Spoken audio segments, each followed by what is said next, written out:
Nikukaribishe katika neno la Mungu mchana wa leo tarehe 25 ya mwezi wa kwanza. Tumebakiwa na siku 6 tumalize mwezi wa kwanza. Huu nao ni ushindi ambao Mungu ametupatia. Na leo nina ujumbe kwako, sijui utakuwa mgumu, sijui utakuwa mtamu, lakini nikuombe utege sikio ili tusikilize maneno ya Mungu. Ujumbe wetu unahusu, je, unajua baada ya maisha haya kuna hukumu? Je, unajua baada ya maisha haya kuna hukumu? Unajua hivyo? Narudia, je, unajua baada ya maisha haya kuna hukumu? Kwa kawaida ni vigumu kujua kama mbele yako kuna hukumu wakati hujashtakiwa mahali popote katika hali ya kawaida. Kwa mfano sasa hivi nikikwambia wewe utasimama mbele ya hukumu, unaanza kujiuliza, kwani nimekosea nini? Ibrahimu, mbele yako unategemea kusimama mbele ya hukumu, lakini unajiuliza, na hukumiwa na nini? Mbona sijawahi kumkwaza mtu, sijawahi kumtukana mtu, sijawahi kufanya chochote, nimetoka kazini jana salama, nimerudi salama. Hata wewe umekwenda gengeni, umerudi salama, kutoka kazini salama. Lakini kwa taarifa ya leo, je, unajua kama baada ya maisha haya kuna hukumu? Bwana tusaidie sana. Nataka nigusie hukumu chache kidogo kulingana na muda. Ziko hukumu ambazo ziko mbele yetu. Kwa kawaida baada ya maisha haya mwanadamu anatakiwa kutambua kuwa baada ya maisha haya tunayoishi mbele yake kuna hukumu, na hukumu ile inategemea kufanyika katika maisha ya kila binadamu. Yaani haijalishi mimi mchungaji kwamba kwa kuwa nimesimama haitonihusu mimi mwenyewe, hivi unavyoniona ninategemea kusimama mbele ya hukumu. Hivi unavyoniona nategemea kusimama mbele ya nini jamani? Ya hukumu. Mke wangu anategemea kusimama mbele ya hukumu. Wazee wa kanisa mnategemea kusimama mbele ya hukumu. Mashemasi mnategemea kusimama mbele ya hukumu. Wainjilisti mnategemea kusimama mbele ya hukumu. Viongozi wa idara mnategemea kusimama mbele ya hukumu. Washirika mnategemea kusimama mbele ya hukumu. Waimbaji mnategemea kusimama mbele ya hukumu. Kila mmoja anategemea kusimama mbele ya hukumu. Hiyo haijalishi unaishi wapi. Wewe unaishi Banguro, unaishi mwisho wa lami, unaishi Chanika, unaishi Dar es Salaam, unaishi kijijini. Hukumu hiyo haiangalii kijijini wala mjini. Inaangalia muonekano wa mtu na maisha yake alivyoishi. Hiyo hukumu itakufuata mahali ulipo. Na kwa kawaida Biblia imesema katika Yohana sura ya 3 na mstari wa 16. Sawa? Biblia imesema Yohana sura ya 3 na mstari wa 16. Kwa maana jinsi hii Mungu aliupenda ulimwengu hata akamtoa mwanao wa pekee, ili kila mtu amwaminie asipotee, bali awe na uzima wa milele. Amwaminie yeye hahukumiwi, asiyemwamini amekwisha kuhukumiwa kwa sababu hakuliamini jina la mwana pekee wa Mungu. Narudia unisikilize. Mungu aliupenda ulimwengu akamtoa mwana. Yesu akaja ulimwenguni. Huyu Yesu alipokuja ndiye aliyekuja ili aweze kusimamia zile hukumu zote ambazo zitafanyika duniani. Yeye kama hakimu wa haki ndiye amekuja ili akunasue kwenye shida, kwenye matatizo. Huyo Yesu alipokuja amekuja ili akupe uzima. Yeye mwenyewe alipofika alisema nimekuja niwape uzima ili wawe nao tele. Na yeye alipotokea alisema mimi ndimi njia na kweli na uzima, mtu haji kwa Baba ila kwa njia yangu mimi. Huyo ni Yesu, sio Filipo. Na sasa hukumu inakuja vipi? Hukumu inakuja kwa sababu aliyetolewa kuja duniani alikuja kuweka usalama wa maisha ya kiroho na maisha ya mwili pia. Amina. Unatambua kama siku moja utasimama mbele ya hukumu? Unatambua? Unatambua?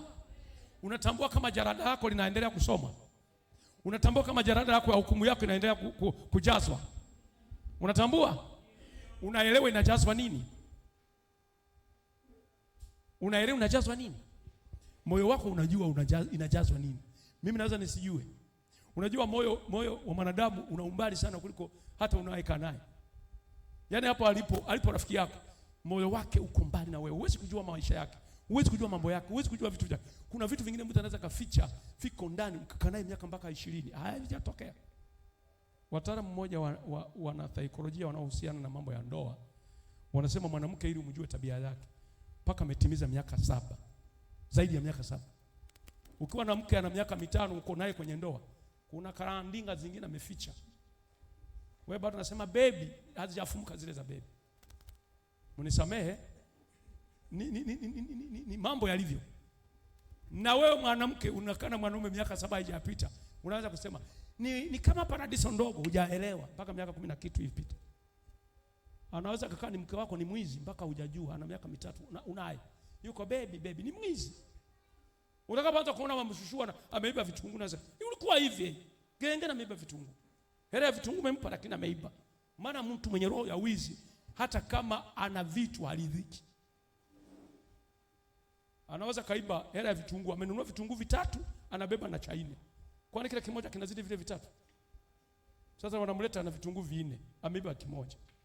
Nani mkeo unasemaje? Au mume wako anaenda kununua nguo, anabeba shati la 1 2 analipia 2. Ya 3 anabeba bila kulipia. Wanamleta mwizi, unamkuta kituo cha polisi. Nini? Kaibia shati mtu. Baba fulani ameiba shati. Kama baba Nashoni kweli kuiba shati t-shirt.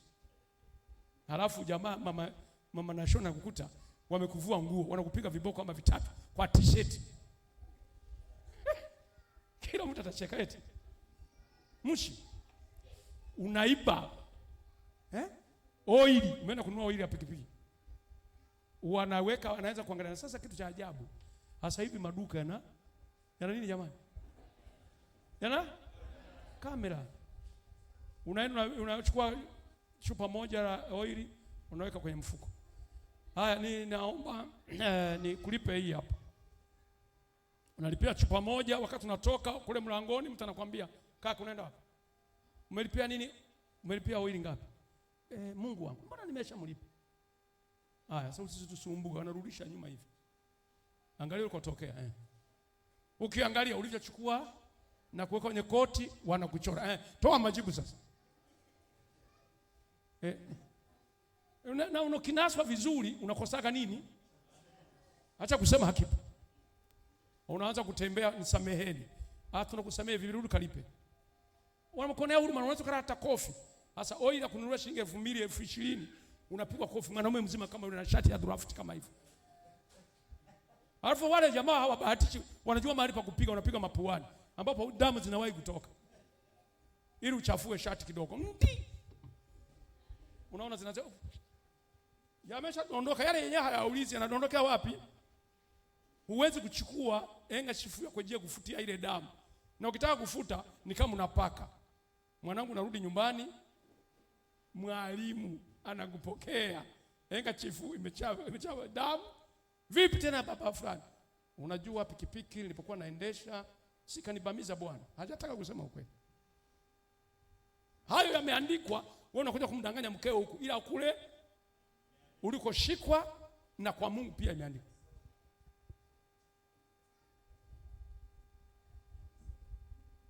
Yohana sura 3 mstari wa 16 umeshaandika. Maana sio ukasema sijasoma neno. Na mstari wa sura 3 mstari wa 16, si ndio? Kwa hiyo naomba niwaambie, baada ya maisha haya kuna hukumu. Hukumu ziko mbili. Ziko ngapi? Mbili. Na kuna makao ya aina mbili. Kuna makao ya mbinguni na makao ya wapi? Ya dunia. Ya jana. Mbinguni kwa Mungu, jehanamu kwa shetani. Hawa watu wawili naomba niwaambie, hata kama hutaki, kama hujaamini Bwana Yesu kuwa Bwana na Mwokozi wa maisha yako, ukampa maisha, ukaacha kumpa Yesu maisha, tayari hata kama hujajaza fomu, ufalme wa pili unakumiliki. Maana hahitaji kujaza fomu. Mahali pa kujaza fomu ni kwa Yesu, ambapo unakiri kwa kinywa. Unajua kuokoka kumbe ni simple. Unakiri kwa kinywa, ila hukumu wake ni kuingiza kwenye mfumo wa kuripoti liwa taarifa zako kwamba umekamilika. Mimi ni mwenye dhambi, nimefanya dhambi mbele zako Yesu, naomba unisamehe, futa jina langu. Kwa nini watu wanasema futa jina langu? Ni kwamba majina yetu yameandikwa. Yaani hili jina Filipo naka kaupara na nywele bila nywele na sura hii. Hivi nahubiri hapa mnapoona nahubiri. Kamera ya mbinguni nafanya nini? Jamaa wameimba hapa wimbo wote tunaombea amani, mtaona kwenye YouTube. Wanaopeleka kwenye YouTube hizi njema tu zimekaa hapa. Sasa kama huyu anatupeleka kwa YouTube, Mungu ndiye atashinda kutupeleka YouTube ya mbinguni. Mnanisikiliza jamani? Yaani huyu anaweza kutupeleka kwenye YouTube. Huyu hapa. Halafu yule aliyempa ufahamu ashindwe kutupeleka kwenye YouTube ya mbinguni. Inawezekana? Maana yake ni kwamba taarifa zetu ziko wazi mbele za nani jamani? Za Mungu. Sasa Biblia inasema katika kitabu cha waraka wa Wakorintho wa kwanza sura ya 3 na mstari wa 10. Naomba mtu mmoja asome alafu ndio niende kutiririka sasa vitu fulani. Wakorintho wa kwanza. Wakorintho wa kwanza sura ya 3 mstari wa 10.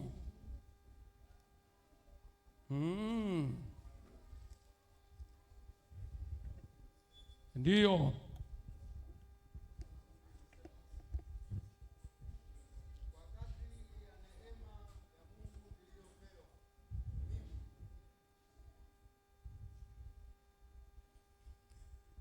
Niende kusoma unasoma. Ndio. Biblia inasema kwa kadri ya neema ya Mungu niliyopewa. Ndio. Mimi. Ndio. Kama mkuu wa wajenzi mwenye hekima. Ndio. Naliuweka msingi na mtu mwingine anajenga juu yake. Naendelea nasema, lakini kila mtu na angalie jinsi anavyojenga juu yake.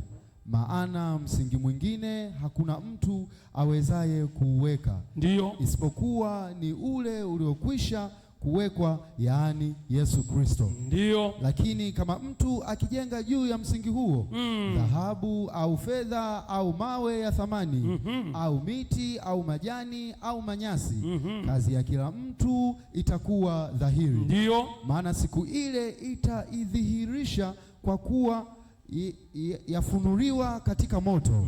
Na ule moto wenyewe utaijaribu kazi ya kila mtu ni ya namna gani. Kabisa. Kazi ya mtu ikiteketea atapata hasara, ila yeye mwenyewe ataokolewa, lakini ni kama kwa moto.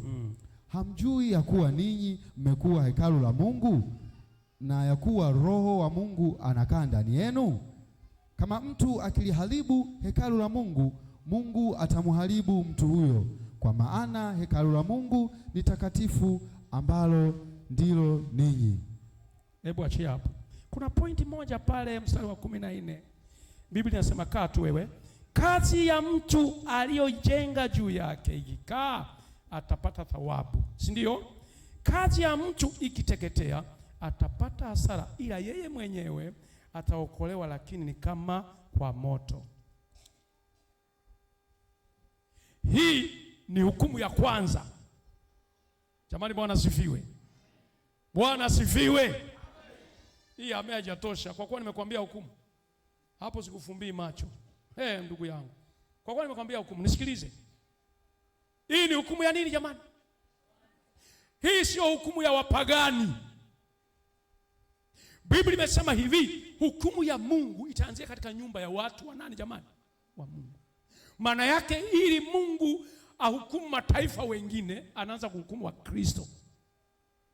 Wale mliofunga vitambaa kuja kanisani, wale mlioweka hereni kuja kanisani, mliosuka nywele kuja kanisani, mliowasuti kama mimi kuja kanisani, mlioweka tai kama wewe kama kuja kanisani, ili Mungu awahukumu mataifa, ataanza kuwahukumu ninyi mliokaa mbele yangu na mimi mwenyewe. Unapokea amina? Ataanza kufanya nini jamani? Kuduhukumu sisi. Na hukumu yetu imetofautiana na hukumu ya watenda maovu, kwa sababu hukumu yetu ni ya kutupatia viwango vya heshima namna tulivyoishi hapa duniani. Mungu sio mwanadamu.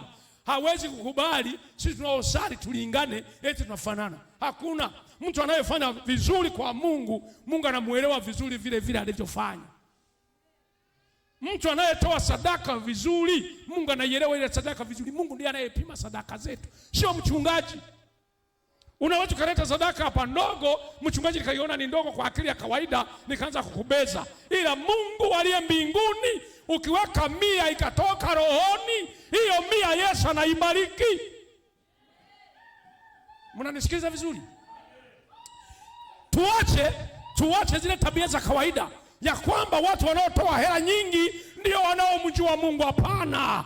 Kutoa hela nyingi nategemeana. Kuna watu wametoa fedha ni makahaba. Kuna watu wametoa fedha wameua watu. Kuna watu wametoa fedha wametoa makafara. Naomba nikwambie, Biblia inasema sadaka inayotolewa iwe sadaka kamili, na kutoa kwa mtu kutoke ndani, aelekezwe na viwango vya kiroho vimwambie unatoa hivi, atoe kwa kumfuata Roho Mtakatifu, sio kwa matangazo ya katibu na mchungaji. Toa kwa sababu neno linakuagiza kutoa. Katiba na tangazo, ukiona huna msukumo achana na hiyo. Nataka nifundishe vitu vya rohoni unielewe. Nisikilize. Mzee wa kanisa akitoa tangazo, usiliogope tangazo kwa sababu mzee wa kanisa ametangaza. Liogope kwa sababu amesema kwa niaba ya Yesu. Hivi wao mnajua hivyo? Wao mnajua hivyo? Nijibuni, mnajua hivyo? Nikitangaza tuwepo kwenye maombi hamji, kwa sababu mnaelewa ametangaza mchungaji. Ni mchungaji ametangazia. Ngoja niangalie kwanza, nyanya zangu zitaharibika. Shika kiunoni tu. Hukumu inakuja. Hiyo hukumu yenyewe mchungaji Filipo sihusiki. Wala siingilii. Huo muziki ni mnene. Mimi mwenyewe na kila mtu atauchukua mzigo wake. Wale waimbaji wanaimba, na kila mtu atatoa hesabu yake mwenyewe mbele za Mungu, siku hiyo inakuja, na kila mtu atatoa hesabu yake mwenyewe mbele za Mungu, siku hiyo. Yaani hiyo mchungaji sipo, ni wewe na maisha yako na jinsi ulivyoishi kanisani. Ulimuelewa Mungu kwa kiwango gani? Atakuhukumu yeye. Na Mungu ili asichanganywe na watu. Kuna watu wanajua kupiga dili. Nieleza dili, unanielewa? Kuna watu wanajua kupiga dili, wanaweza kumkwepa Yesu. Yesu akwepi. Alichofanya ametengeneza jamani moto. Ndio tumesoma. Unajaribu kazi ya kila mtu ni namna gani? Kanisani unajifanya kama mpelelezi uliyekuja kupeleza. Sisi sio wahalifu. Unatupeleleza, tungoja niangalia ibada zinafanyikaje. Unatuchunguza tu. ukitaka acha. Ile muziki ni la kwako, lifurushi ni la kwako mwenyewe. Na bahati nzuri mimi hivi leo nahubiri, hutojitetea. Mimi ni mjumbe wa nani jamani? Wa Yesu. Naeleza vile Yesu angekuambia. Haitotokea mumkute Yesu barabarani amevaa suruali na anahubiri injili. Hamtomwona hata siku. Mumuone mpate wapi? Na suruali na gauni lako umsubiri Yesu mkutane. Mnakutana wapi? Eti Yesu akae barabarani kusubiri wewe na kwenda kutafuta nyanya. Hii itakuwa neema. Yesu, Biblia inasema kama hamtasikia hao niliwaagiza, kama hamtoliamini hilo neno wanalolihubiri, hata nikituma mtu kutoka kwa wafu hamwezi kuamini. Hao mjawahi kusikiza hilo neno? Yaani ni kwamba leo ukijifanya jeuri liko na hubiri hapa, mimi ninanawa. Kwanza huo muziki unaguhusu wewe, haunihusu. Mimi ninanawa hapa. Alafu Biblia inasema wewe mchungaji ukiacha kusema ukweli nitakuhukumu. Hata mimi siwezi kuacha kusema ukweli kwa ajili yako. Lazima niongee nini jamani? Ukweli. Sasa hukumu itaanzaje? Niende hapo kidogo. Biblia inasema ikianzia katika nyumba ya watu wa Mungu, tutasimama mbele ya kiti cha Kristo. Hiki kiti tunachohukumiwa kwacho kinaitwa kiti cha bema, ambacho watu wa Olympic walikitumia. Bema waliitumia kama kiti cha kutolea tuzo. Sasa hiki kiti cha bema ni kiti ambacho Biblia imesema katika nyaraka zake kwamba imetupaswa kudhihirishwa mbele ya kiti cha Kristo. Kiti cha Kristo ndio hiki cha bema ambacho kila Mkristo atasimama mbele ya kiti hicho. Akisimama mbele ya kiti hicho, atatoa taarifa za kazi yake, na ili utoe taarifa Mungu hakuhukumu kwa kuja kukuambia fanya hivi. Ametengeneza kama tanuru wa moto. Wakristo tutapita humo kwenye hilo tanuru. Moto unawaka. Filipo, mchungaji wa kuruka kwa harara, nipo, sogea. Hapa tupange foleni pamoja. Yaani hapo ninasimama kivyangu. Mnanielewa vizuri? Kwanza Mungu ananiuliza, unajua nilikukabidhi kanisa la kuruka kwa harara? Ndio Mungu wangu, ulinikabidhi. Kaa hapa mbele. Nasimama hapa. Moto unawaka wapi? Unawaka wapi? Ulitakiwa kuhubiri neno la Mungu. Uliwahubiri? Nikijibu ndio, na yakuta matendo yameandika pale. Je, uliwahubiri kwa kufuata sadaka au uliwahubiri kwa sababu nimekuita? Kama nilihubiri kwa kufuata sadaka, sadaka zote zinatirika pale mbele. Ile thawabu ambayo ningepata kama mchungaji nafanya nini jamani? Inapotea. Nataka mnielewe vizuri. Haya. Anaambia nakuswaka kama ng'ombe, twende. Hakuna kusema narudi nyuma. Napita wapi? Kwenye moto. Biblia inasema hivi, nikishaingia kwenye moto, katikati ya moto kutakuwa na dakika kama 2-3 hivi za kuchuja. Vitu viteketee viondoke. Kwa hiyo unagandishwa kidogo, vinapukutika. Tu sadaka tu tulikusanya miaka yote tumesali. Tukionekana ulikuwa unatoa bila kutoka rohoni. Tule tu change kote tunafanya nini? Tunapukutika. Unabaki hujawahi kutoa sadaka hata siku hii.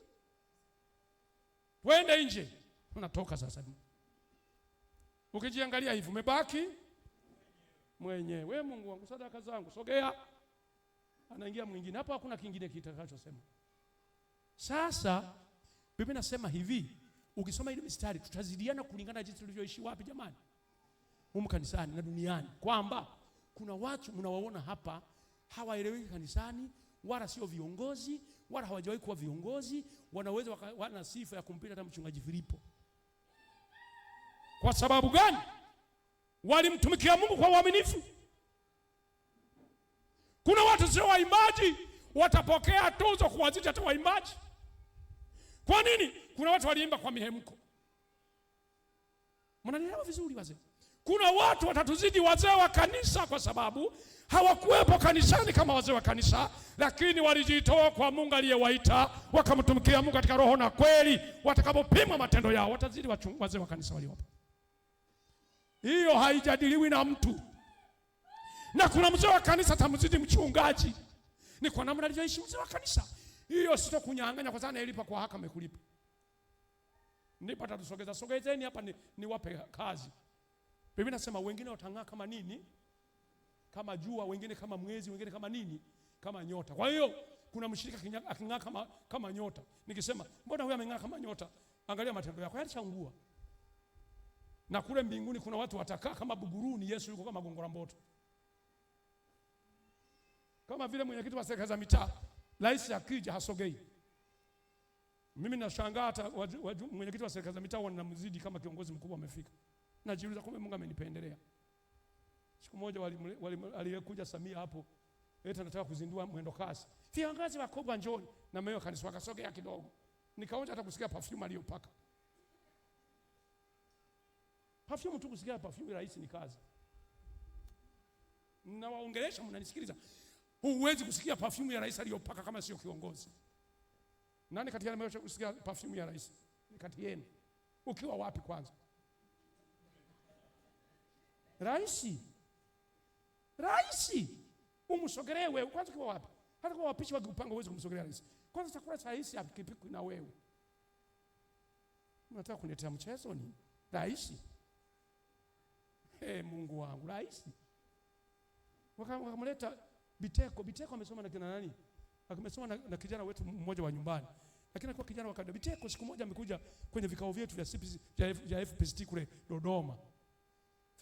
Viti anavyokalia, Mungu kwanza alinusa. Tumeshakaa Mungu watakatifu wa Mungu watumishi. Hawakutuamini. Wakati Mungu akanusa viti. Anaweza kawa tule tu mabegi tunaweka Biblia, tulitupa nje. Nataka niwaambie vitu vya ukweli. Mabiblia yaani yale mabegi ya kwetu yale, iframe sana jua. Lile naweka mgongoni, lilionekana ni takataka. Hata yuko hapa pale rais amekuja. Naibu waziri tu. Tokeni nje kwanza tukague kumbi. Tukatolewa nje wakina yai wote wapi? Nje. Mungu akapita kwenye jengo. Kwenye masipika. Vyombo vile vya nini? Mpaka na kiyoyozi kimeletwa kingine. Mwana mchezo wa pale kile kiyoyozi kinavuja timu wa vumbi. Cha kwao. Sasa huruhusiwi kupiga picha. Kama umeshika simu hivyo wanakudaka, watu wakudaka wapo. Unaelewa? Akitoka nje hamruhusiwi hata mmoja. Hiyo haja kubwa yenyewe ulionayo na ndogo unaziandaa mapema. Ndio maana rais wa mwezi mkumuona anaenda toilet akiwa kwenye mkutano. Mwishawahi kumuona. Lakini ioneni vile vile. Rais akija kwenye eneo wanamwandalia mazingira kwamba mwili hali kibadilika anapokelewa wapi. Chumba chake cha kupokelewa kipo, kila kitu kipo pale. Isipokuwa rais kwa ustaarabu alionao hawezi kwenda kujisaidia haja ndogo kabla hajaingia kwenye tafrija yoyote au aina yoyote ya sherehe. Anakuwa amemalizana na yote wapi? Yaani ni sawa na bibi harusi. Kwani mnaweza kumuona bibi harusi anafungisha ndoa kila wakati. Sio yuko ananiomba ruhusa. Naomba niende toilet. Sijamuona tauni. Kaudesi juzi wewe ulichocheza, unacheza jasho limefumuka, nenda haja ndogo. Yule anacheza haja ndogo zinaishia asubuhi. Na mimi nifunga ndoa. Sikwenda haja ndogo. Wala kubwa mpaka jioni. Achana ninyi tunafungisha ndoa mmetoka saruni. Sisi tulikuwa tunaamka saa 4. Unakwenda kanisani saa ngapi? Unaripoti saa 12 nyumbani. Unatembea na binti kutwa nzima. Hakuna cha kurudi nyumbani. Sasa huo mkojo sijui unaenda wapi, siku unafukuza sijui unaenda wapi. Hakuna cha mkojo. Jamani mnatembeana meremeta kutwa nzima, mnapanda. Wako na wachezea mnatembea. Hakuna cha haja kubwa wala haja ndogo. Mnakula chakula cha jioni kwa mahesabu, hasa kushindia. Unakuja lita nzima ya maji. Wanajielewa mabibi harusi. Wanakwenda na utaratibu. Na mke wangu sikusikia naomba ruhusa kama nataka kwenda toilet. Hakuna, analinda heshima. Kadhalika na wateule lazima tulinde heshima, maana sisi ni bibi harusi wa Yesu. Nimeongea mambo ambayo tunaishi nayo. Nani alikuwa kuomba? Yaani hata kama unahalisha, huwa wale watu wanaohalisha sijui wa bibi harusi ilishawahi kutokea ndio. Lakini tumbo likiharibika limechafuka, bibi harusi anatoa taarifa. Na huwa wakati anakwenda kuvaa nguo, anakwenda kujikema kinyesi chote kiishe hata kama hakitaki kutoka. Ili asije kuleta majanga kwa katikati ya watu. Amen. Amen. Amen. Sikiliza. Mbinguni kwa Mungu tutaishi milele. Lakini pia kwa shetani watu wataishi milele. Nataka nizieleze vizuri. Kwa Mungu tutaishi milele bila shida. Tutaishi kwa raha. Tunakula asali na maziwa. ni kwamba Biblia tumia asali na maziwa, si kwamba kule kuna ng'ombe wa kukamuliwa. Hawapo. Isipo ni chakula kizuri sawa na kile chakula ambacho kinafanana na asali. Watu wanavyopenda nini jamani? Asali na nini? Na maziwa. Kuna mama mmoja tulimhubiri injili kama hii. Akasema Mungu wangu umeniona.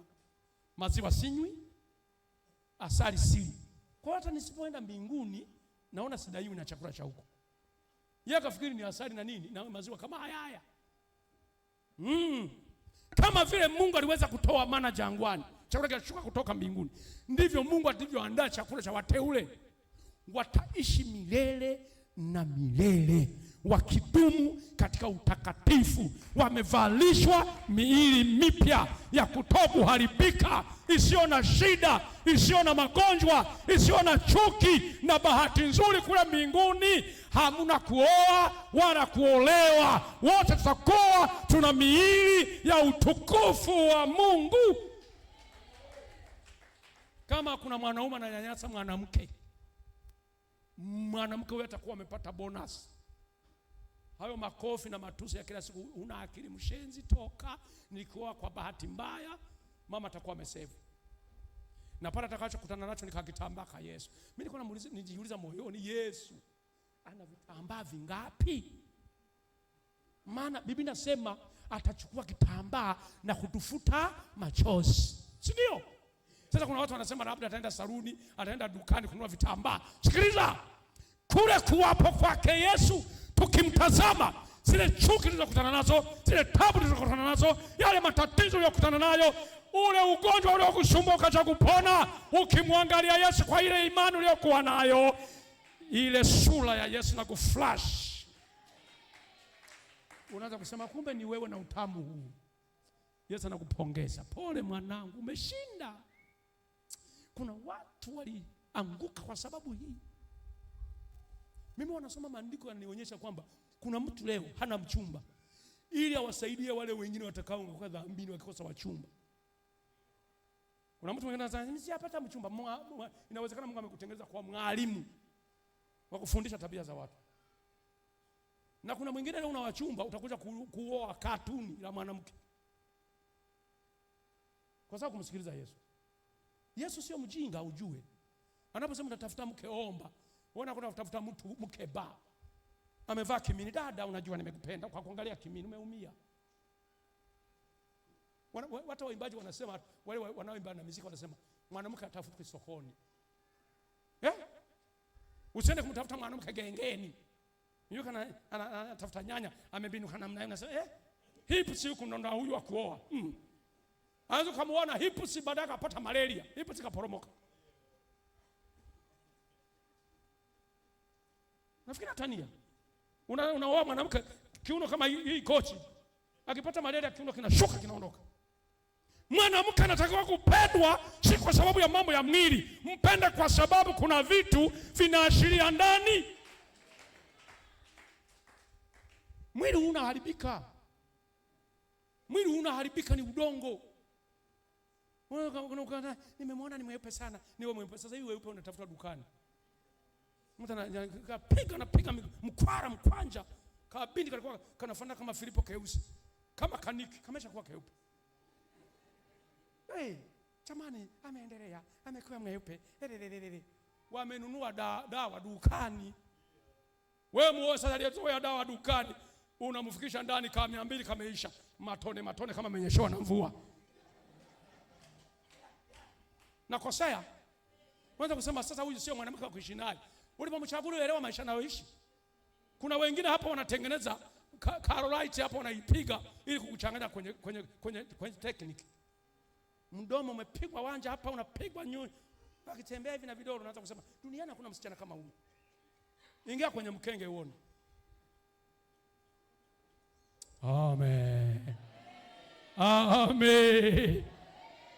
Mwanamke vile alivyo, chukua hivyo alivyo. Kanavuta miguu mekapenda, kabebe hivi dada. Hivi uvutaji wa miguu hii inapenda hivi. Ili ukiishi nayo unajua anavuta nini? Hata kuna mwingine anatembea hivi. Akishabeba mtoto mmoja mgongoni, akijisadia mgongoni. Yaani leo mkojo wa asubuhi mpaka jioni unanuka. Haogi. Kazi mnaogopa hata Yaani wamama wa zamani walijua kutunza watoto ninyi. Tu vitambaa tu wanafundia watoto. Leo Pampers zimemaliza hela za familia. Nilete Pampers na box zima. Box zima. Hela haipo mama, sina hiyo. Mragana upo. Mragana upo. Sasa hivi mtoto zamani wakijifungua watoto Efraimu, mtoto na mwaka mmoja, miwili, mitatu, ulikuwa unakuta mama ameng'ang'ania naye mgongoni. Leo mtoto na miaka 4 alishapelekwa kudampa huko, kupelekwa kwa watu. Tazama mwanangu, nani akulelee mtoto uliyezani wewe? Napeleka kwenye elimu. Hakuna elimu ya mtoto wa miaka 3. Yamekushinda baba. Yamekushinda kaka. Yamekushinda dada. Mzigo wa mtu ni mzigo wa mtu. Kumbuka mtoto mdogo anahitaji malezi ya baba na mama. Mbona mseme amina? Kama nimewapiga kweli. Hiyo kuteni kuleni tu hiyo. Ni zege hiyo. Na mimi nikihubiri wasiogopi sura ya mtu, na hubiri ukweli wa neno la Mungu. Na bahati mbaya shule tunazopeleka hatuziangalii. Unapelekea mtu akulelee mtoto haumjui. Huelewi hata akili yake ikoje. Mtu ameshindwa hata kutunza familia yake, hata kutunzia familia ya wewe. David, nisamee. Hii ni zege hii. Wanaokula wale, wanaokataa wakatai. Mnanisikiliza vizuri? Mnanisikiliza vizuri? Ifike mahali mtoto apate malezi ya mama. Ongea na mwanao kumpa malezi. Ndio maana tumefika mahali, ndugu zangu, Mama Salome ana mtoto hajui hata Kisambaa. Mnaelewa ni kwa nini? Hana nafasi ya kuongea Kisambaa na yeye. Mnanisikiliza? Ndio. Hata wakija watu wa heshima na unataka kumwambia neno la siri. Unaanza sasa, mtoto unajua, unamtukana mbele ya watu, unamuonea. Huyu mtoto anataka kufundishwa Kisambaa. Munde, aelewe munde ni nini? Mbwanga, aelewe mbwanga ni nini? Mnanielewa vizuri? Munde anaelewa huyu ninachozungumza. Aelewe, akizungumza munde mtoto anajua ni nini. Mbwanga aelewe ni nini? Mbwanga si mtoto wa kiume. Mtoto aelewe munde, akisema munde njoo hapa. Wakawa watoto wengi aelewe ni munde, ameongelewa ni lugha ya kwao, aijue. Hata kuna mtoto mlionayo, hata wewe kio, hata mtoto wako ajue hata kile lugha chenu. Unakaa, wewe unajua hata na kaburuni. Hicho Kiswahili ndio lugha ya nyumbani, awe nayo. Jenny yule mtoto wa Nurbet anashinda nyumbani kwangu. Si ndio? Wakati mwingine anakuja kuniona anafanya nini? Kina Ezra juzi.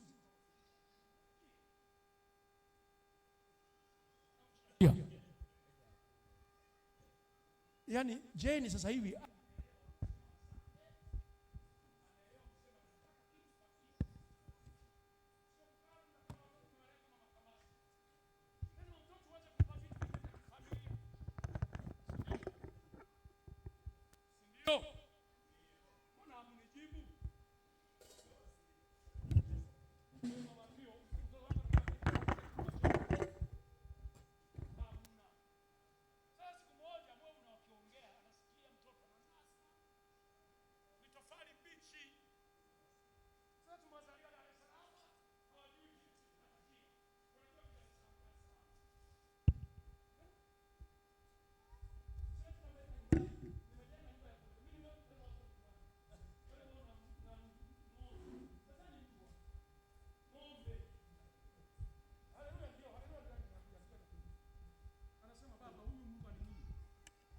anauliza mbwa wakati ameona ng'ombe.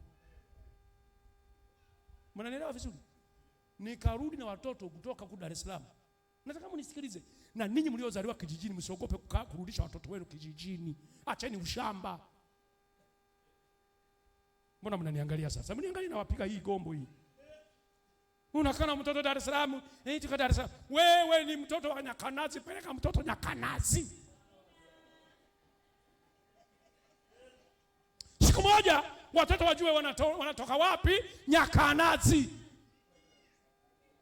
Mimi ni Mbongo, naishi Gongo la Mboto. Wewe, wazazi wako wenyewe wamezikwa Nyakanazi. Nikapeleka watoto wangu siku moja kule. Tumefika kule, wakafika umezoea kukaa kwenye nyumba ya kuvua nini? Tumefika kwa kajumba kangu niko jenga, sijaweka rami cement kule nyumbani. Nilikuwa sijaweka. Ile nikapiga lipo. Kwani nikiongea nyumbani utanifuata uninyang'anye nini? Sikafika pale, akaanza kuvua viatu. Nikasema ni viatu acha tunaingia ndani. Sasa mmecheka kwani nitakufa. Tunaingia ndani, nikasema kuna vumbi. Wamezoea kuvua. Na mimi mwenyewe kadri ninavyoendelea, kuna wakati mwingine najisahau. Nikifika nyumbani, nikicheki na ardhi. Tumesoma shule, tunatembea mguu kwa ardhi. Wewe unasoma kwa kunadai kiatu, nini karamu, nini nataka, nini nataka na tai. Hatukusoma na tai mwanangu.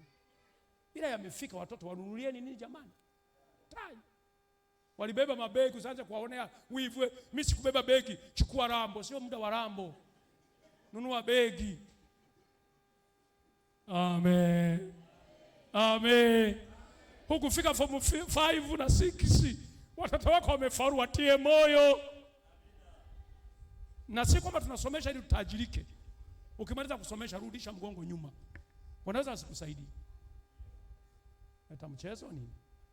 Hata kufaidika na watu walio nani. Mimi nimemshukuru Efraimu juzi amepeleka mke wake na mtoto. Nende wapi? Mwanza. Nyumbani. Kwa kina Efraimu nimetoka. Haka jamaa kana akili. Ni kijijini. Kama amepeleka mke wake hata bila yeye kwenda. Na kama mama Michelle alifika kuna jishaua, unanileta huku kule ndio kwenu.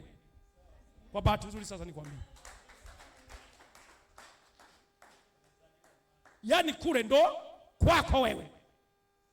Na hilo uliyofanya ni nzuri kama mama Michelle hajafika kaelewa kwamba alikoolewa ni kule. Sio hajaolewa Dar es Salaam.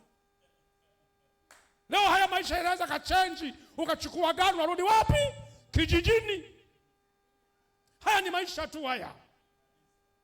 Na usipojua kuheshimu na maisha, ndio maana unashindwa kuheshimu na neno la Mungu. Maisha tu haya. Maisha yenyewe ni mwalimu tosha. Andazi likikosa ni mwalimu. Chapati likikosa ni mwalimu. Ngoja nisogee. Tutaonana siku nyingine. Amen. Tutaona siku nyingine kwenye maeneo haya. Wapendwa, watoto wenu wafundisheni kilugha cha nyumbani. Wajua hata kusalimia. Wakifika nyumbani wasalimie familia. Tuna watoto wakifika nyumbani, unakuta anashika kiunoni. Mimi sijikia. Mama na unachekelea mjinga ni wewe mama. Mama mfundishe mwakeni nini? Aelewe. Ili siku moja aeleze bibi yake mwake. Hata kama mimi bibi alishafariki bibi yao na watoto. Lakini kuna njemba kama hizi kaka zangu, wanaweza katasalimia kwa kia wakaona wamethaminiwa. Eti unajua? Oya, Tito namwambia kaka yangu huyu. Oya, mwanangu, hicho ni Kiswahili cha kueleza mwanangu. Kaka anajifikiria mimi nimezaliwa leo kijana lini? Hajaoa. Yaani Tito namwambia kaka yangu mkubwa huyu, mwanangu oya, sikiliza. Basi hii nimeshaipiga hii. Nimeshaelewa hii. Sasa kaka atakawezi kuelewa hata kinachoendelea. Maana hii ndio natoka hiyo. Unaelewa hiyo natoka. Mshikaji ndio naondoka. Kaka atakaa pale ni kama anaongelewa Kiingereza wala sio Kiingereza. Nafikiri nakosea jamani. Na wafundisha vitu ambavyo viko halisia. Muwe na muda wa kuongea lugha cha nyumbani. Isipokuwa kanisani. Hamruhusiwi kuongea lugha ya Kiswahili ya Kibantu. Wapi? Yaani nikikusikia nataka nilete konokono. Ukianza mwabeja kurumba, napenda Muragara. Utari kunigishagi baba Muragara nigishagi. Nikisikia humu kanisani namletea konokono Muragara beba. Kwa nini? Umeongea kilugha. Yaani humu lugha yetu ni Bwana Yesu asifiwe. Na hili kanisa na mchanganyo wa raia. Hili kanisa sio la Waha, wala sio la Wasukuma, wala sio la Wanyamwezi, wala sio la Wachaga, wala sio la Wasamba. Maana sipomsema Mama Salome hawezi kuelewa kama ninaongea. Haiwezekani. Haya makabila yote tumekusanyika wapi? Hapa. Tumeitwa familia moja ya wateule wa Mungu waendao mbinguni. Hiyo tu. Na kilichotuunganisha ni damu ya nani? Ya Yesu. Kwa hiyo ukabila unakufa. Tukifika hapa. Unafanya nini? Sasa Huku mimi nashukuru Mungu nina mseto. Wazee wa kanisa wasiojiwakia na wazee wa kanisa wanaojiwakia. Na hata chuo nilikuwa nasema sitaki waende Waha. Mnaweza mkafikiria mahali mkasema napeleka Waha tu. Mimi natoa tenda kwa kila mtu. Ninajua kabila zote zikiokoka ni njema. Mnawaha hawajaokoka ni watu wabaya duniani kuliko kitu kingine ambacho mnaweza kujua. Kwa hiyo kufikiri mimi humu nina upendeleo. Sina upendeleo, sina muha, sina mnyamwezi, sina nini. Najua na thamani kumpita mwingine. Ninajua kila aliyeokoka amekubaliwa na Yesu, ana thamani kama wengine walivyo. Na ukiwepo hapa usanje kunyosha mkono unajijua wewe ndio bora.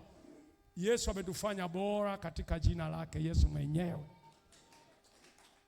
Sasa hukumu inayoanza ni hiyo ya Wakristo, watahukumiwa. Lakini kuya Biblia inasema hukumu zipo nyingi. Hapa Biblia inasema mbingu na nchi zitahukumiwa na zenyewe. Hizi mbingu unazoziona zitahukumiwa kabla ya mwanadamu, zitahukumiwa na zenyewe. Biblia inasema zitakunjwa kama nini? Kama karatasi. Unajua wanadamu wanajivuna kwamba mimi shetani hawezi kuninasa na kaa duniani. Hii dunia yenyewe tunayokalia itafanya nini? Itakunjwa kama ukurasa. Mbingu zitaondolewa. Zitatanduliwa kwa sababu kulikuwa na viwanja vya dhambi. Hii mbingu itanyang'anywa heshima kwa sababu ilishuhudia uovu, haikusema chochote. Hii mbingu na hii dunia itasambaratishwa. Wafalme walioongoza, mfano hata kina Samia, kina sijui George Bush, sijui kina nani, Biblia inasema ile heshima yao itafanyika kama nguo iliyotoboka na kuchanika. Wataangalia matendo yao, watatetemeka, maana watakuwa wamesimama juu mbele ya mtu aliye na mamlaka kuliko wao. Kwa kimwangalia Yesu watakuwa wanatetemeka, miguu itagongana, wanajiuliza wamesimama mbele ya mtu wa namna gani? Na Biblia inasema ile heshima walionayo itageuzwa kama nguo iliyochakaa. Samia atafika mbele ya Yesu, hatakuwa na neno la kusema. Ataulizwa kama mtawala, ulipokuwa unatawala, mbingu zilishuhudia, nchi ilishuhudia, ulifanya nini? Hatojibu neno. Yale maisha aliyoishi ya kusaidia jamii ya Watanzania yataongea, sio yeye atakayeongea. Ikionekana alikuwa rais mwema na alimjua Yesu, Yesu atamfuta machozi. Lakini bahati mbaya, kama ni rais pia hajamwamini Yesu, ni jehanamu, hakuna maelezo. Haya yako online yanasikika. Naomba niseme, kama kuna rais wa Tanzania, aliwahi kuwa rais wa Tanzania, alishakufa, hajafanya nini, matendo yake yameandikwa mbele za Mungu, siku hiyo atahukumiwa. Kuna wachungaji waliishi hawajamtii Mungu, wakafa, mambo yao yameandikwa, siku hiyo yatakuwa wazi. Hata mimi mchungaji nayesimama kama Yesu atarudi leo, matendo yako yatakuwa jamani wapi jamani? Wazi. Mbingu zitahukumiwa. Lakini kuna vitu nimesema kuhukumu ulimwengu. Hebu tusome kitabu cha Ufunuo sura 20 mstari wa 11 naweza na 12. Naweza kana naongea hamwezi kunielewa. Soma kwa haraka niende nifute maneno kidogo. Jumbe ulikuwa mrefu kiasi fulani, lakini sasa naona unanikaba. Ufunuo sura 20 mstari wa 11 12.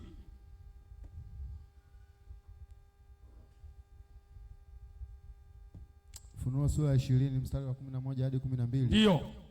Neno la Mungu linasema, kisha nikaona kiti cha enzi kikubwa cheupe. Kisha nikaona kiti cha enzi kikubwa na tena cheupe, na yeye aketie juu yake. Kuna mtu amekaa juu ya hicho kiti, ambaye nchi na mbingu zikakimbia uso wake. Sikiliza sasa, huyo aliyeketi kwenye kicho kiti, Biblia inasema mbingu na nchi zilipomwangalia zilichapa mbio. Sasa sikiliza, zinakimbia wakati zijui zinakimbia wapi, maana yeye ndiye aliyetangaza.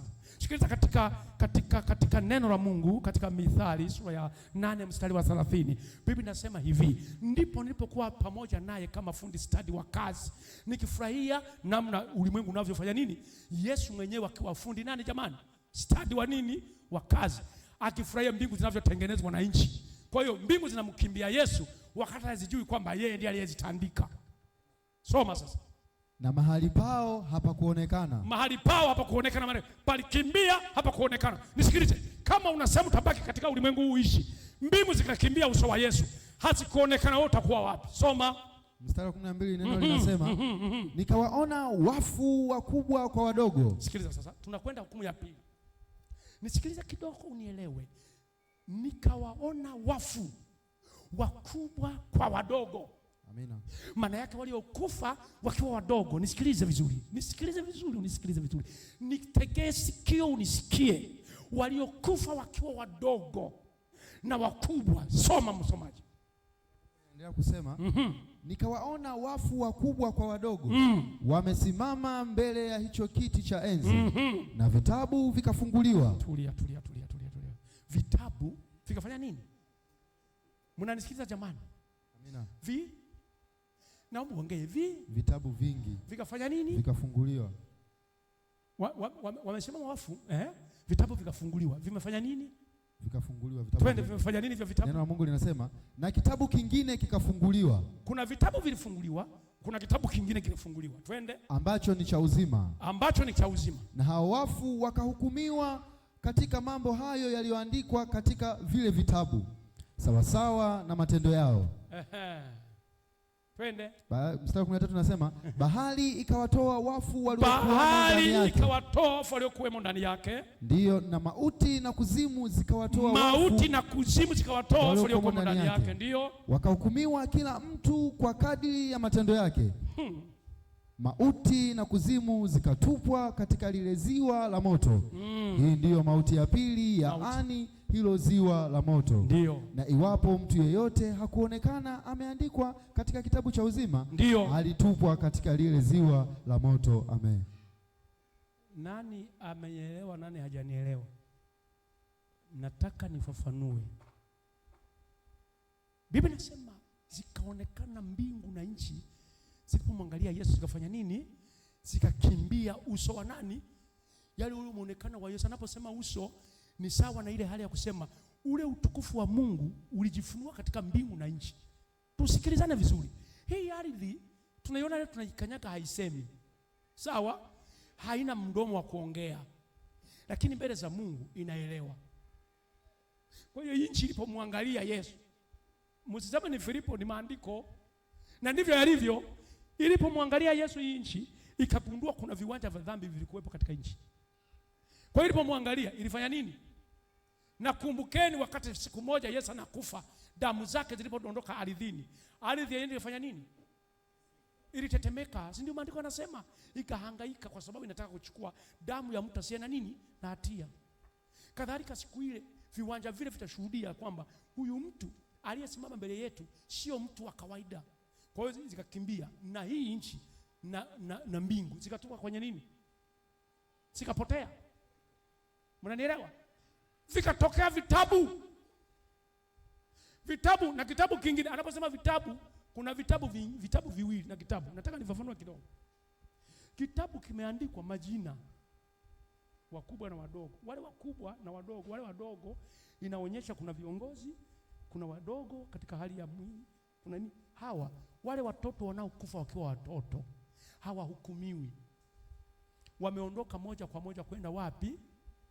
Mbinguni. Biblia imesema hivi, wale watoto wadogo, imesema wacheni watoto wadogo waje kwangu, msiwaziwie, kwa maana ufalme wa mbinguni ni wao. Wamepata tiketi ya kwenda mbinguni. Mtoto aliyefariki akiwa na umri wa miaka kuanzia 7 kurudi nyuma, 10 kurudi nyuma, yule mtoto anakwenda mbinguni ni moja kwa moja. Kwa mfano, mimi nilishawahi kufiwa na mtoto.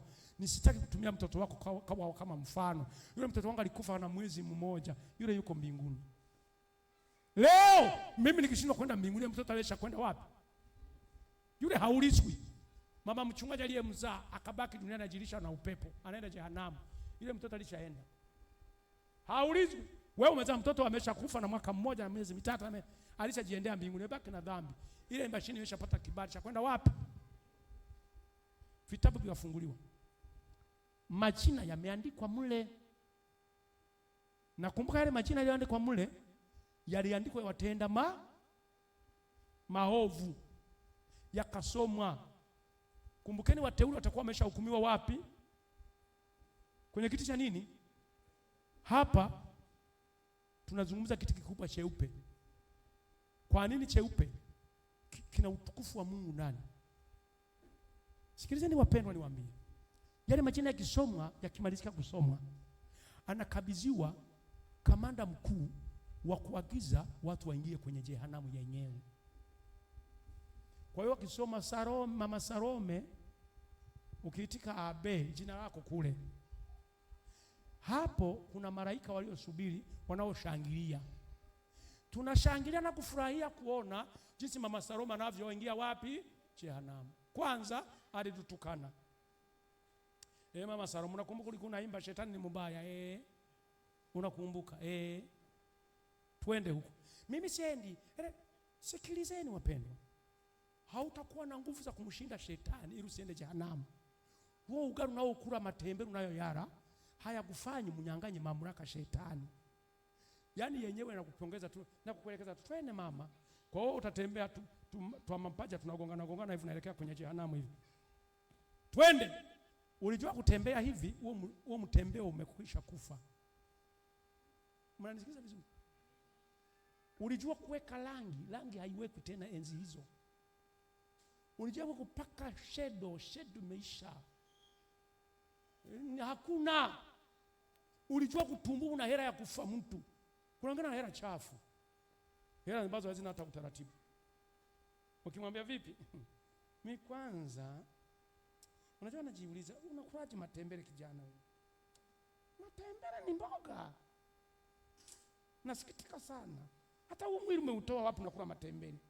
Wenzako matembele tuliala Jumatatu. Unajua mtu akishafanikiwa na sawa alikotoka.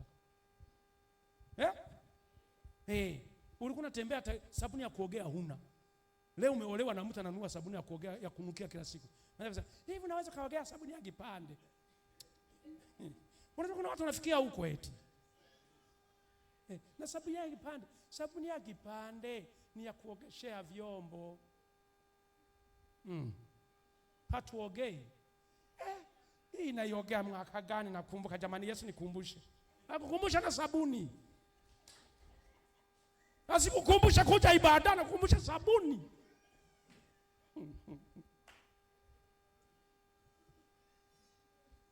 Hamjawahi kuyaona haya? Hamjawahi kuyaona haya?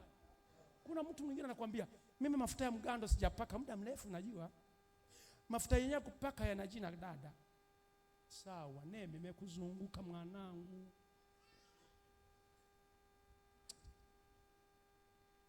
Hata hizi sabuni za kawaida ogea. Wakati wa baraka ukifika utazisahau. Lakini pia ukiogea sabuni za vipande, wakati una Yesu ndani, wewe ni mtu mwenye ufahamu mkubwa kuliko huyu anayejirisha utaputapu wa dunia hii. Hata majina yatasoma. Mzee wa kanisa Gaudensi, Mungu, umekosea, umeenda jehanamu. Unaanza, Mungu, sasa sikiliza Yesu. Ngoja nikwambie. Unisikilize Yesu, naomba niwe radhi. Kama kuna kitu kinafanya kwenda jehanamu ni siku ile, nakumbuka nilikwaza mchungaji nikaumia sana. Kwa hiyo nisamehe tu, tuendelee na kazi. Neema itakuwa imefanya nini? Imeshafungwa. Hapo sana watakacho kusaidia ni kukuonekeza anayekusindikiza kukupeleka wapi, kwa kuwa hujui njia.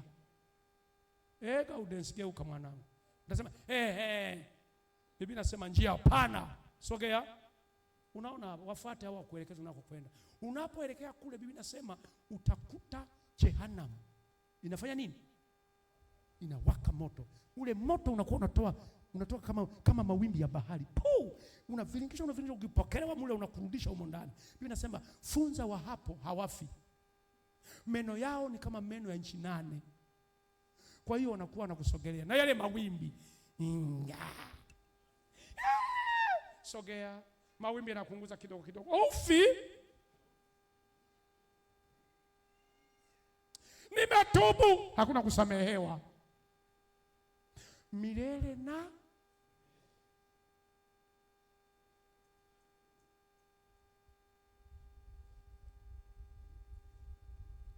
milele na milele.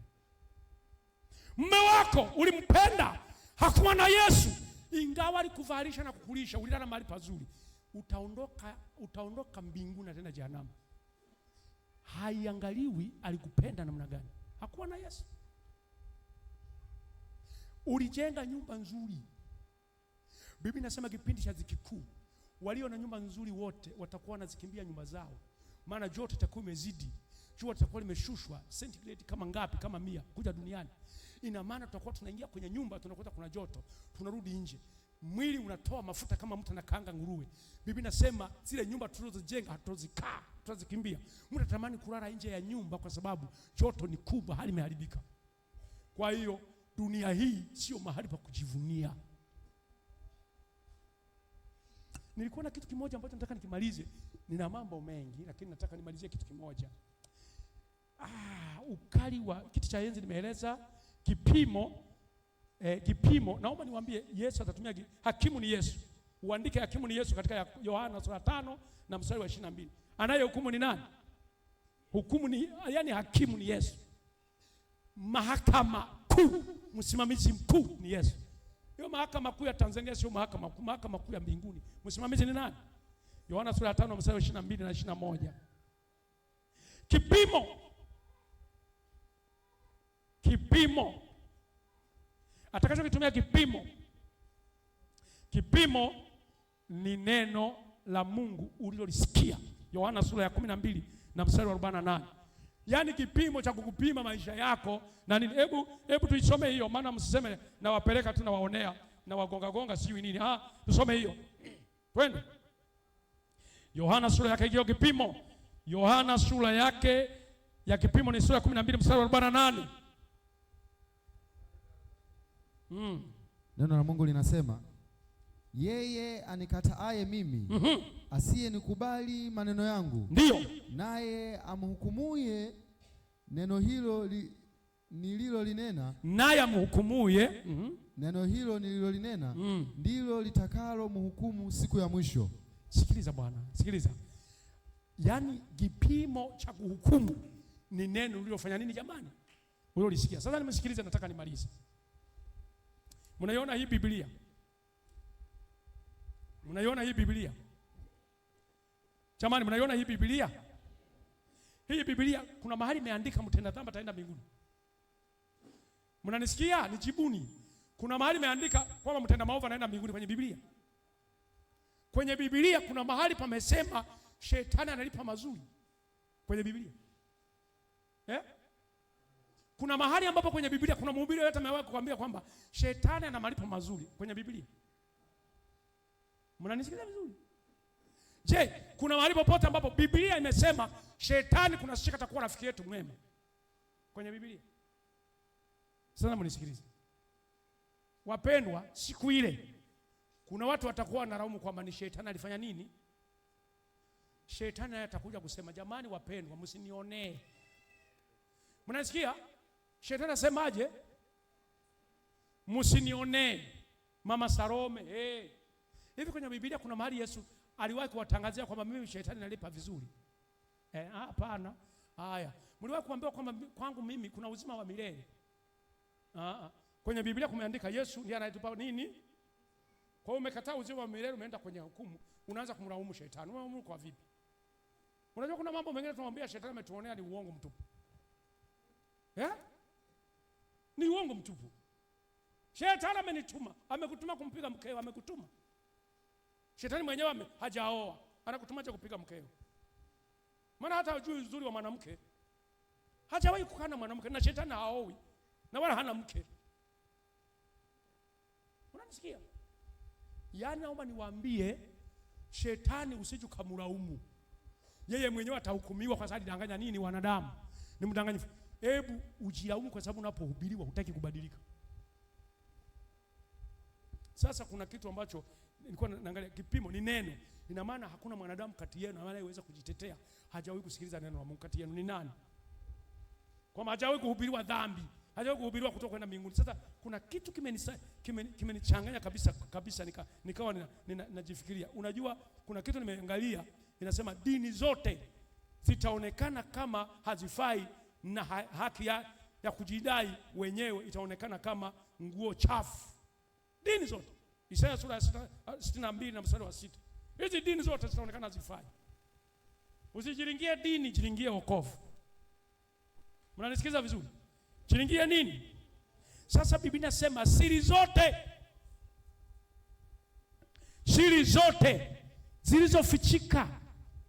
Nilikuwa nasoma kwenye maandiko hapa mpaka nikachoka. Ina maana siri zote zilizofichika. Nisikilize vizuri. Efraim, naomba uje hapa na mzee wa kanisa. Mnisikilize vizuri. Mniangalie sasa, mnisikilize na tufundishe. Siri zote zilizofichika. Niko katikati yao. Ninyi mnaweza mkajua nafikiri nini? Wewe unajua nafikiri nini? Wewe? Hapana. Hawa si hawajui mambo yangu. Ila sasa siku ile zile siri zangu zote zitabandikwa kama ubaoni, kama ubao wa tangazo la ndoa. Siri zangu zote ambazo mimi hawa hawazijui, Yesu atazileta siku ile, kwamba mchungaji alipowasimamisha siku ile alikuwa anafikiria nini juu yenu. Sitakuwa pale. Kwa hiyo nikijitetea kwamba ninyi hamjui siri zangu, siku ile zitakuwa wazi. Ina maana kama kuna neno unaliwaza hujalitamka, linajulikana kwa nani?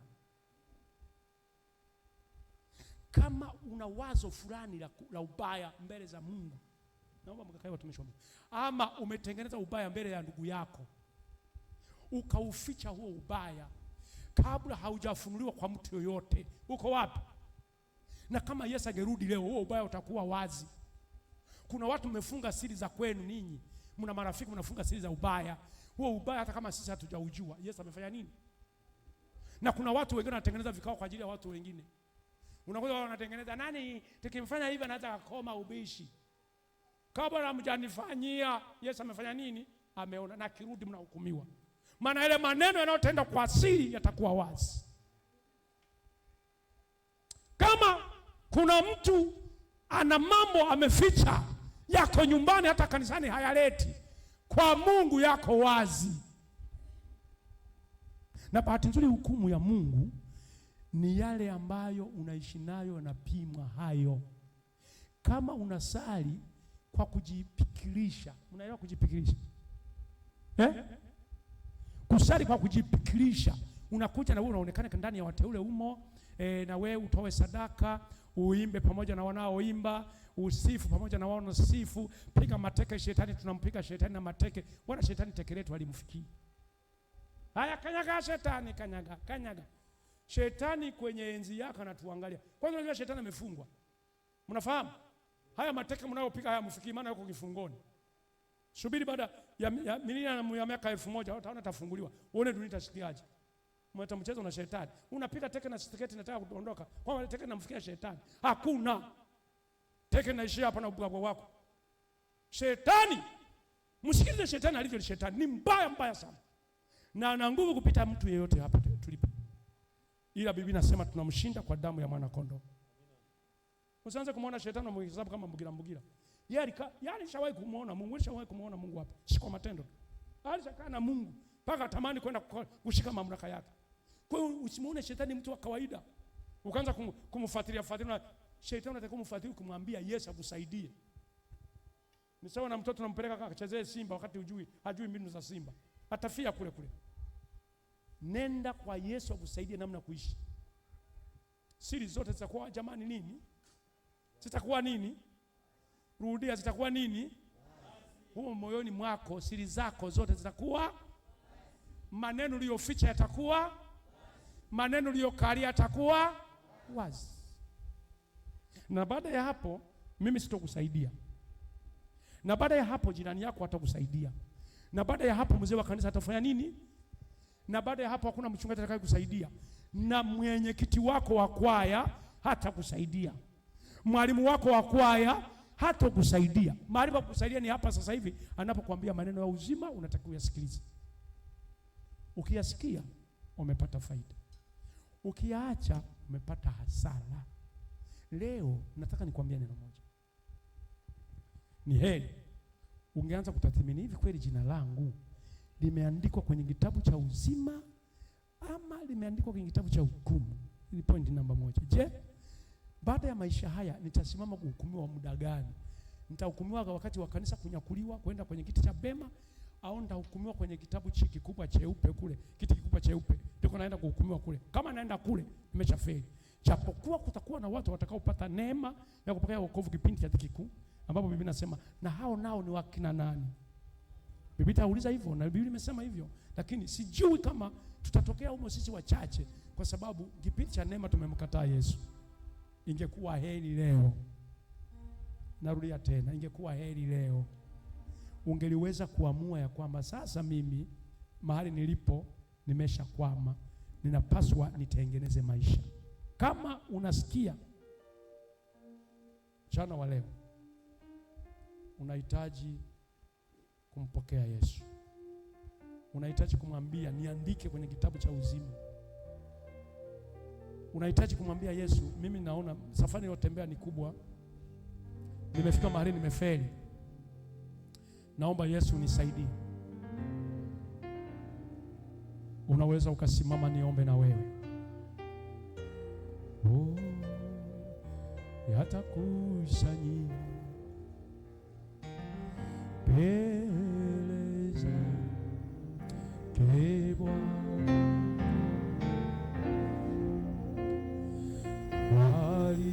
waliokoka, watakusanyika mbele zake Bwana Mwokozi. Wateule wote watakusanyika mbele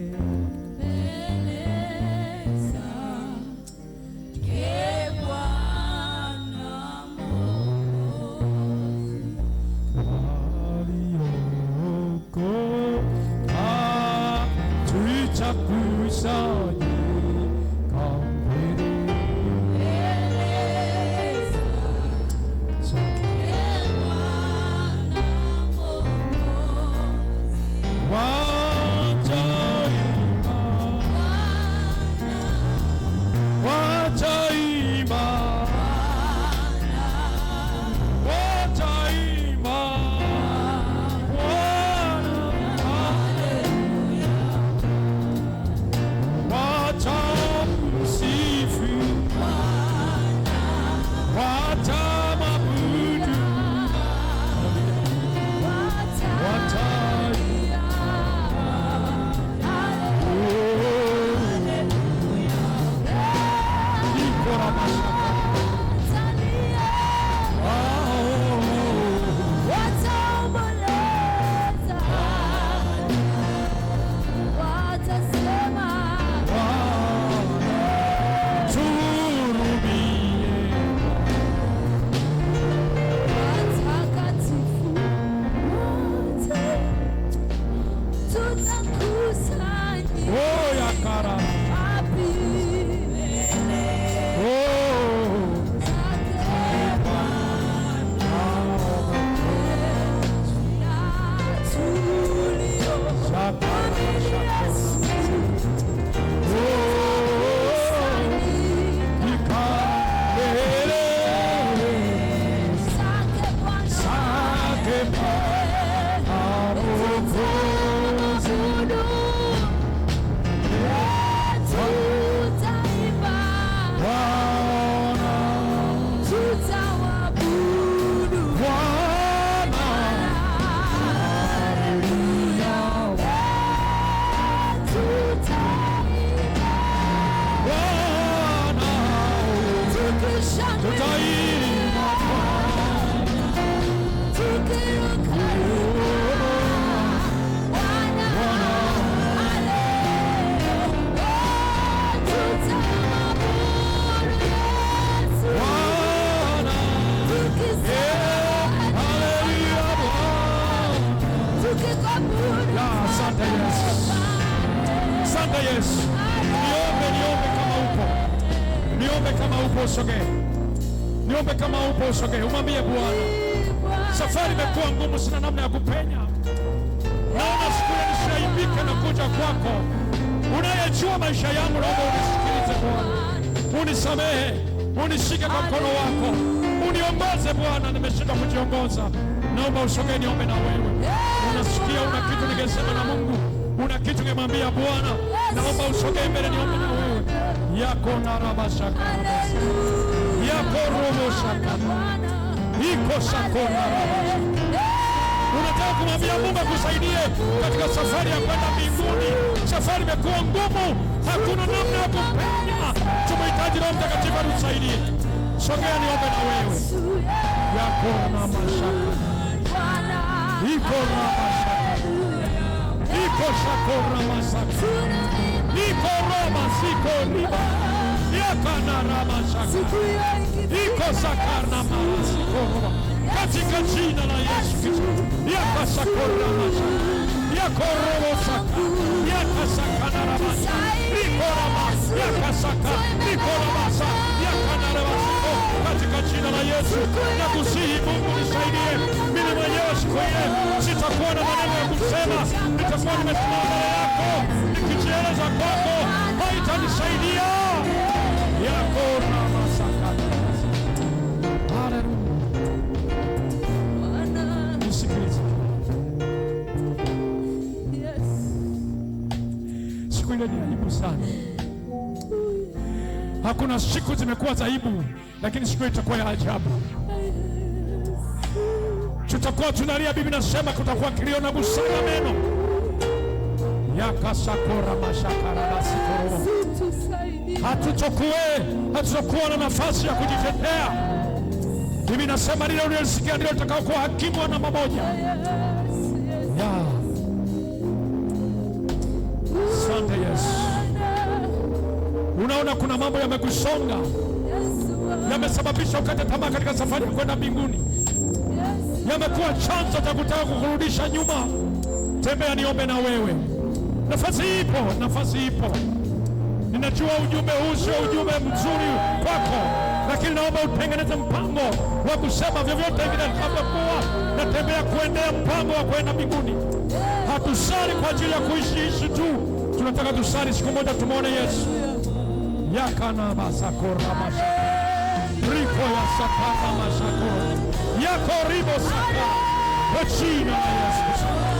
Oh, haleluya, haleluya, haleluya, haleluya, haleluya, haleluya, haleluya. Yesu Bwana. Oh, haleluya.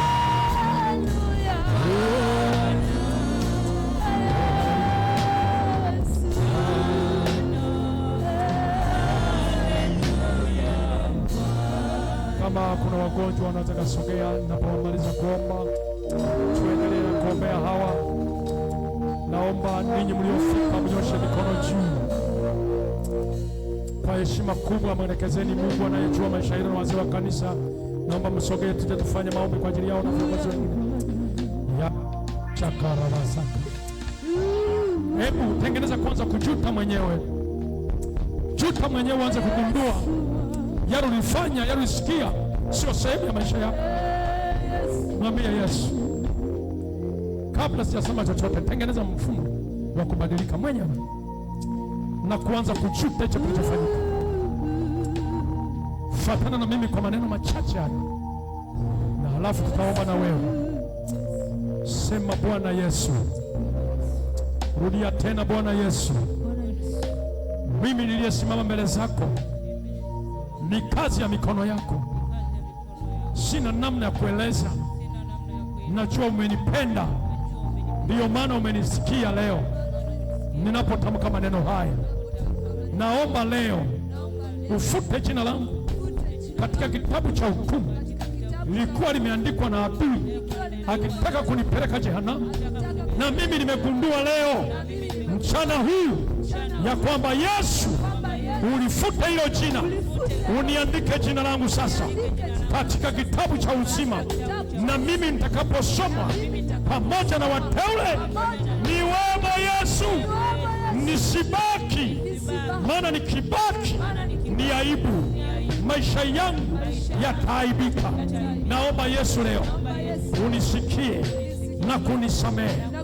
Nakataa shetani na mambo yake yote na mipango aliyokuwa amekusudia ili kuniangusha, na muangusha mwenyewe kwa mamlaka ya jina lako.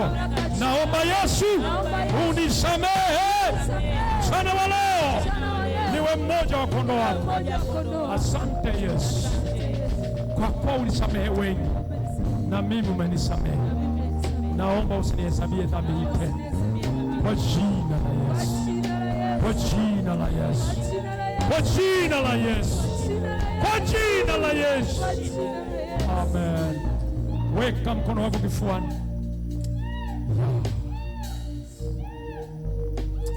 Sante, sante, sante Baba, wewe ni Mungu mzuri sana. Ulikufa kwa ajili yetu, ulikufa kwa ajili yetu. Narudia, tulikuwa wenye dhambi, tumepotelea mbali, na neno lako linasema ulipotuona tukiwa mbali, ulitufuata kwa mpango mzima wa sisi kutuokoa. Tumeokolewa kwa neema. Biblia inasema mtu yeyote asianze kujivuna kwa sababu ya wokovu alionao, lakini kwa neema yako tumeokolewa, na sote tuko hapo kwa sababu tutoa mbali. Watumishi wako waliosimama ni kazi ya mikono yako, wamesimama kutaka kukwambia ya kwamba uwasamehe, na mimi ninasimama pamoja nao.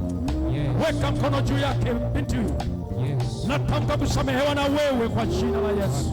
Zile mbinu zote za hatua alizozitumia katika jina la Yesu, katika jina la Yesu, napomosha nguvu za giza, mapepo mabaya, majini yaliyoingia kwa jina la Yesu, kwa jina la Yesu Kristo.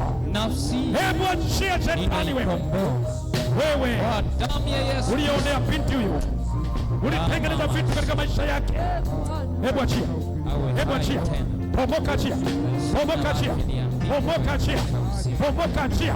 Ulivyomkaba, ulivyomvamia, piga kelele, ondoka chini wewe, piga kelele pepo wewe. Haya, haya, haya, haya, achia, toka. Fumuka, fumuka, fumuka, fumuka, ondoka, ondoka ndani yake, ondoka ndani yake. Tunapasua, tunapasua nguvu za giza, mapepo wabaya waliotengeneza mfumo usiofaa. Toka, halitafanya toka kwa jina la Yesu. Haya, wewe, fumuka, fumuka, achia, fumuka, achia, toka. Majini achia kwa jina la Yesu. Piga kelele, ondoka, piga kelele, ondoka, piga kelele, ondoka, piga kelele, ondoka, piga kelele, ondoka chini wewe. Pepo mbaya, piga kelele, ondoka, achana naye kwa jina la Yesu. Achia, achia sasa, achia sasa, achia sasa wewe, achia sasa ngome katika jina la Yesu, katika jina la Yesu, katika jina la Yesu, katika jina la Yesu, katika jina la Yesu. Msamehe Bwana kwa jina la Yesu Kristo. Asante kwa uponyaji wako, asante kwa msamaha wako kwa jina la Yesu. Haleluya, asante kwa kusimama katika jina la Yesu. Yes, katika jina la Yesu. Sana toka juu. Asante kwa uponyaji, asante kwa njia hii, asante kwa sababu amefunguliwa. Asante kwa mama huyu, hebu kupana na maisha yake. Fumua, fumua kila agenda zote za adui anayetamani kupeleka jehanamu wake kwa jina la Yesu, akashikie uzima kwake kwa damu ya Yesu Kristo Mwokozi. Kama kuna mgonjwa anaweza kafika.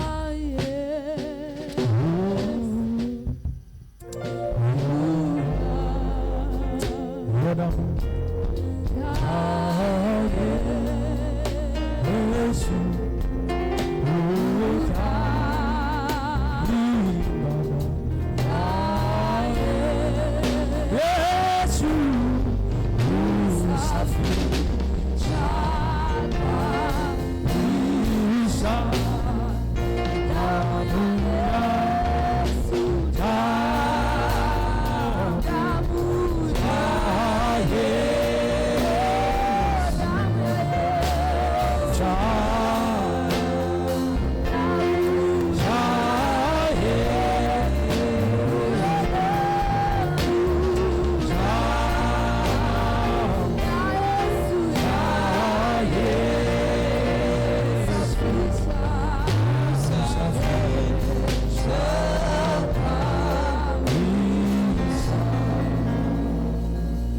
shika mahali unasikia maumivu.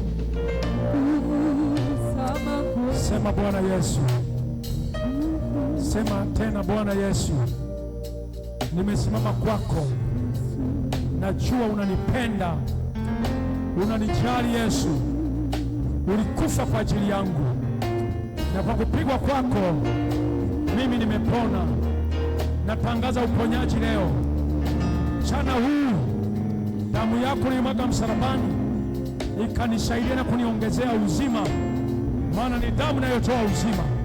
Nakataa kila udhaifu wa kila namna. Kuanzia sasa ninaomba Yesu usiniache. Nakataa kila roho zinazonifuatilia na kila nguvu zinazofuatilia maisha yangu. Kwa jina la Yesu nakataa. Hazina nafasi kwa chochote na hata kwa lolote. Naomba Yesu niguse, nipate uzima kutoka kwako kwa jina la Yesu. Baba, naomba na kuamini. Amen. Weka mkono wako kifuani, nataka tuombe. Baba Mungu mwaminifu, bado tunakuja kwako, maana umesema tuombe tusikate tamaa. Kuna ndugu zetu hawawezi, wako hapa, wamesimama mbele ya madhabahu. Tunaposema mbele ya madhabahu, ni mbele ya mahali ambapo wewe Yesu ulitolewa kafara, ukafa kwa ajili ya wanadamu. Na sasa ndugu zetu wamekaa, wamesimama hapa, wanataka tutamke kitu kwa ajili yao. Ni kweli, yuko mama, yuko baba, wako watu hapa, watoto wote, ni kazi ya mikono yako. Na kwa kuwa umesema tukiweka mikono juu ya wagonjwa watapata afya, mimi nami sina budi kuleta mkono wangu juu yake kwa jina la Yesu, kwa jina la Yesu, kwa jina la Yesu. Kuza mapepo kwa jina la Yesu, kwa jina la Yesu. Kumtakisa kwa jina la Yesu, kwa jina la Yesu, kwa jina la Yesu, kwa jina la Yesu. Nguvu za laana, barara mikosi ya adui, wewe shetani achia. Baba huyu mwachia, toka shetani kuanzia leo kwa jina la Yesu, kwa jina la Yesu, kwa jina la Yesu, kwa jina la Yesu. Sitaki kumwona mama huyu anaonewa na adui. Sitaki, sitaki, sitaki, ndio sitaki kuona. Kwa jina la Yesu mfungue. Hebu fungua, fungua, fungua, ndio, fungua, ndio. Ulitengeneza laana, leo tunatengeneza baraka, tunatengeneza kufanikiwa kwa jina la Yesu, kwa jina la Yesu, kwa jina la Yesu. Bachia. Yes. Ninakipasua kwa damu ya Yesu.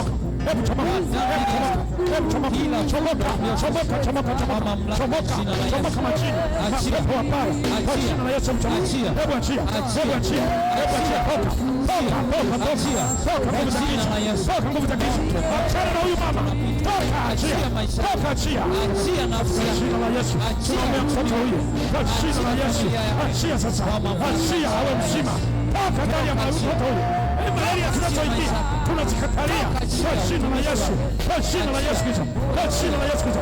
Haya, panda ondoka, panda ondoka, panda ondoka, panda ondoka, panda ondoka, panda ondoka, panda ondoka, panda ondoka, panda ondoka, panda ondoka, panda ondoka. Hebu chomoka, chomoka, chomoka, chomoka, chomoka, chomoka, chomoka, chomoka, chomoka, chomoka. Haya, haya, haya, haya, futeka, futeka, futeka, toka, toka, ama ondoka kwa jina la Yesu, kwa jina la Yesu, kwa jina la Yesu, kwa jina la Yesu, kwa jina la Yesu, kwa jina la Yesu, kwa jina la Yesu, kwa jina la Yesu, kwa jina la Yesu, yakashakora mashaka, kwa jina la Yesu. Funguliwa. Yes. Achia, achia, achia, achia, achia. Asante. Fanya alama. Achia. Asante. Achia. Asante. Naomba mpelekeni ofisini. Endelea kuombea huyu. Kwa jina la Yesu. Kwa jina la Yesu. Kwa jina la Yesu. Toka. Kwa jina la Yesu. Katika jina la Yesu. Katika jina la Yesu. Katika jina la Yesu. Katika jina la Yesu. Katika jina la Yesu. katika jina la Yesu. Oh, haleluya. Yes. Hebu chomoka, achia kwa jina la Yesu. Kwa jina la Yesu chomoka. Katika jina la Yesu. Haleluya. Katika jina la Yesu. Achia. Asante Yesu. Jina la Yesu. Katika jina la Yesu. Afunguliwa mzimu. Katika jina la Yesu. Katika jina la Yesu. Funguliwa. Funguliwa uwe mzimu. Oh, haleluya. Katika jina la Yesu. Oh, haleluya. Katika. Hebu tumshangilie Bwana katika haya. Yes. Shangilia Bwana kwa ajili ya neno lake. Mshangilie Bwana kwa ajili ya ushindi wake. Asante Yesu. Naomba mlioko nje msimame ndani sasa. Mlangoni mnaonyesha kama kanisa limejaa.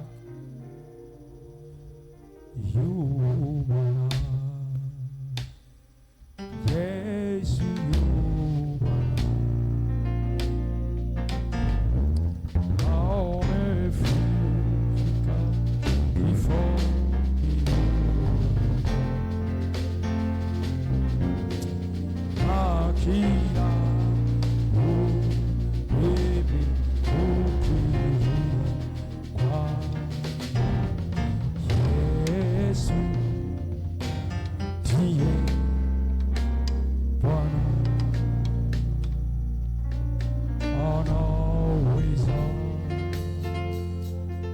Yesu